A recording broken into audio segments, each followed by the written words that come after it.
É isso aí, galera do Mengão. Bora reagir a mais um vídeo aqui dos canais ESPN analisando essa vitória do Flamengo para cima do Vasco.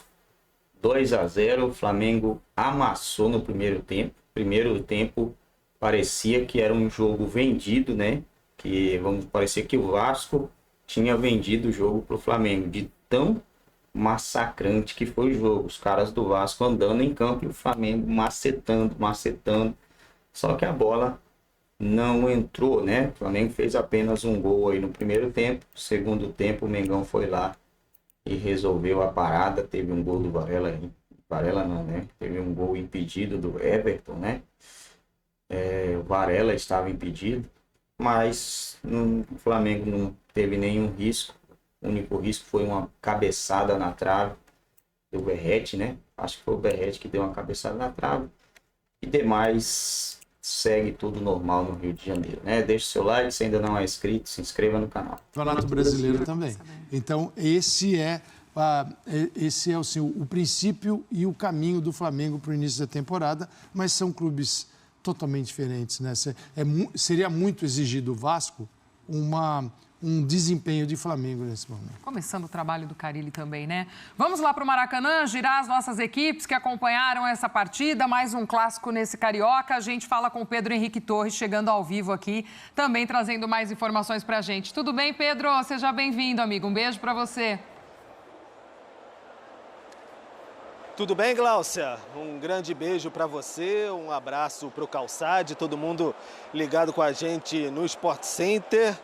Quase bom dia, né? Mas ainda boa noite a todos aí, faltam 5 minutinhos para meia-noite. Mas estamos aqui no Maracanã, onde acabou de acontecer o primeiro Clássico dos Milhões de 2025. Vitória do Flamengo, 2-0, gol de Bruno Henrique, de pênalti na primeira etapa e do Cebolinha no finalzinho, golaço. Mas bem a Cebolinha, né? Aquela batida que ele tem. 2-0, Flamengo classificado agora para as semifinais do Campeonato Carioca. Chegou a 20 pontos, lidera tranquilamente.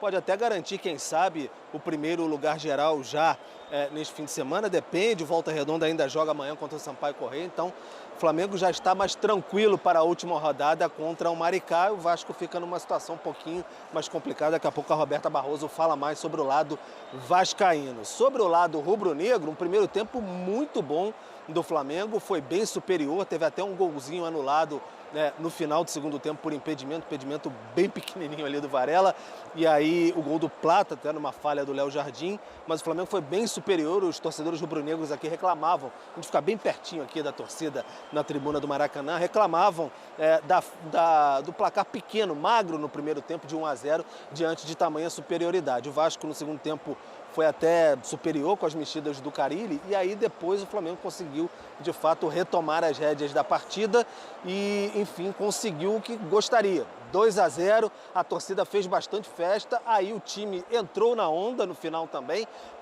tentou fazer uma festa ali dentro do gramado, especialmente o lateral direito, o Wesley, junto com o garoto Matheus Gonçalves, se conhecem nas categorias de base.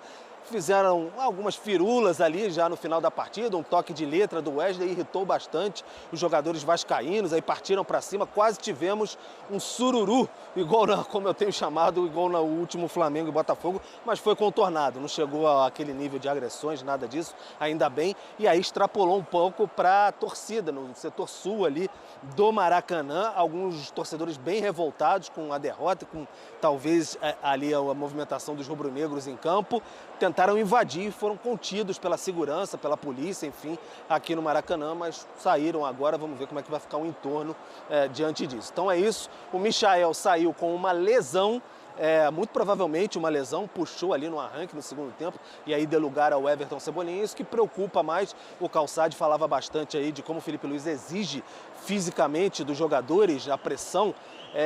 De fato, isso passa a preocupar, porque o Alexandre já tem uma lesão grau 1, já está fora há algum tempo. A questão do Juninho, que foi um edema muscular, não foi uma lesão, ficou fora também. O Ayrton Lucas foi um trauma, então não chega a ser questão muscular. Mas, de fato, esses problemas musculares, ano passado, assim que chegou o Flamengo, o Michael sofreu uma lesão grau 2, também nesse estilo. Foi lá na Bahia, Copa do Brasil contra o Bahia, e ficou mais de 2 meses fora. Então preocupa. Preocupa, claro, Michael. A gente vai correr ali na zona mista, tentar saber de fato o que aconteceu, como é que o Flamengo está após essa partida, se o Wesley vai falar, por exemplo. Então vamos buscar ali, lá embaixo, a gente tem que descer umas escadas aqui para saber tudo sobre a zona mista do Maracanã. Como eu disse, o Flamengo agora volta a jogar daqui a uma semana contra o Maricá, então fica mais tranquilo, uma semana cheia para trabalhar para o técnico Felipe Luiz. Glaucia. Boa, Pedro, obrigada. Gostei do sururu, viu? Boa sequência de trabalho aí para você, que hoje só amanhã pra gente. A gente segue acompanhando aí no Maracanã também a cobertura. Vamos dar uma olhadinha nos números dessa partida, desse clássico entre Flamengo e Vasco? Na tela aí pra gente, Calçade, em finalizações 14-8. E o Vasco, com um gol, sairia numa igualdade que não é a igualdade do momento do jogo. Então, o 2-0 mostrou um pouquinho das diferenças que essas equipes têm. Roberta Barroso, também direto do Maracanã, chegando aqui conosco para trazer o lado do Vasco também neste pós-clássico. Tudo bem, Beta? Seja bem-vinda. Beijo para você. Tudo bem, Glaucia? Beijo para você, Calçade, amigos do Sport Center, fã de esporte. Pois é, o Vasco praticamente só entrou em campo no segundo tempo e os vascaínos se perguntam por que o time não jogou assim desde o início, porque na segunda etapa, nos primeiros 25 minutos, o Vasco teve oportunidades, muitas finalizações, mas não conseguiu balançar as redes, teve até ali uma chance com o Verratti, que a bola bateu na trave. Só que foi um primeiro tempo com muitas dificuldades, praticamente ataque contra defesa, o Vasco não conseguia construir nenhuma jogada, o time que precisa ainda, né, de jogadores de velocidade, e com isso o Carille vem inclusive usando o jovem Zuccarello. Ele inclusive nessa partida ali no primeiro tempo acabou cometendo pênalti no Plata, até baixou a cabeça, saiu, não reclamou naquele momento. Na segunda etapa até o Carille mudou o jovem de posição, fez um deslocamento ali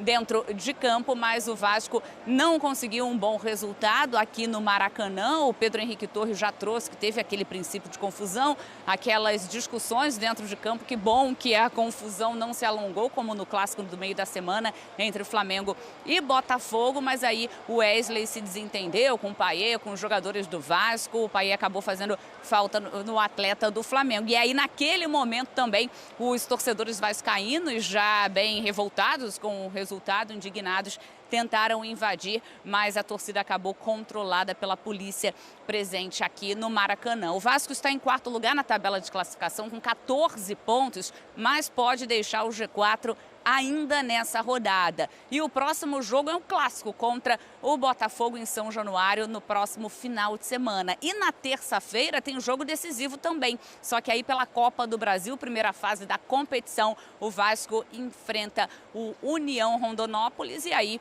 mais uma partida importante para o Vasco, porque precisa da vitória para avançar. Em caso de empate, a decisão, então, essa busca da vaga será nos pênaltis. Então, situação complicada do time, torcida vaiou a equipe, principalmente depois do primeiro tempo. Na segunda etapa teve...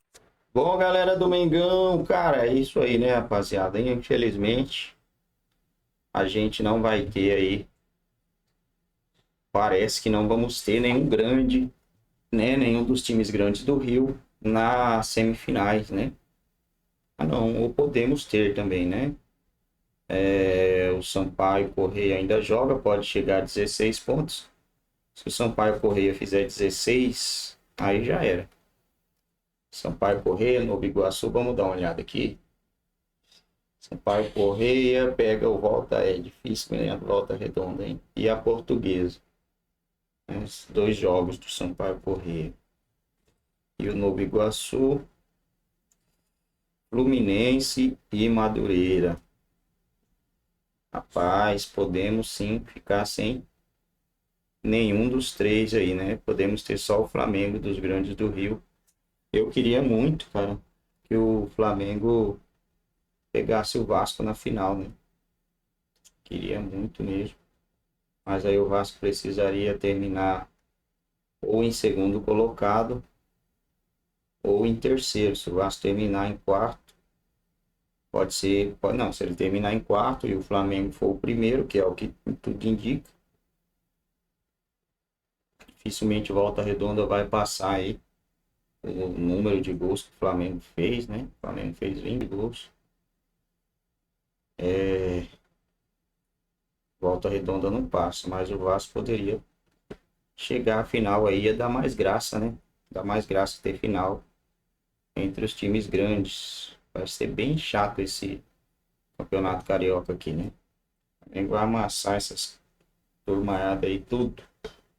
Vai ser um verdadeiro massacre. O Mengão só joga contra o Maricá no dia 22. Ixi. Hoje é 16. 6 dias.